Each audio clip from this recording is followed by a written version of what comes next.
Ah, now that's better. So the story of The Artist follows this silent actor by the name of George Valentine, who was kind of the Brad Pitt or the George Clooney of his day. I mean, he was everywhere. He was a superstar.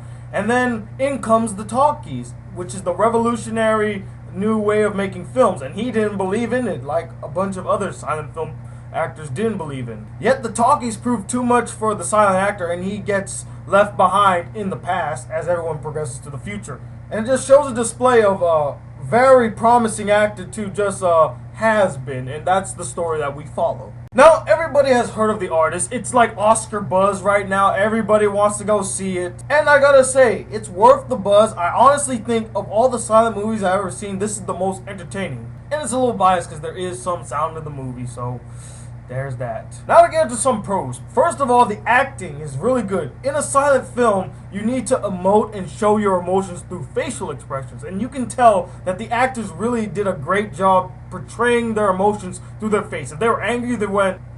If they were sad, they went. And if they were happy, they went.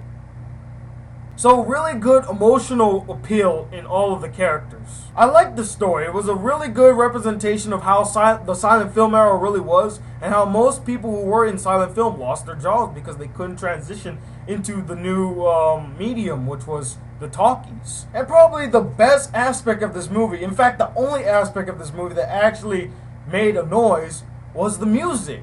Now, in order for you to have a great silent piece, a great emotional piece, you need a good musical score. And I think the guy who ever did the musical score in this movie did a phenomenal job. It has that nostalgic feel to it. And props to the guy who did the musical score. You did an awesome job. And you deserve that Oscar, not John Williams. Sorry, John Williams fans. Some really old school directing in this movie, especially the fact that when it opens, the opening credits is just like a silent film. Like, you know, they have the text boxes, they say the names, they list all like the important directors or like the producers and all the makeup designers and stuff.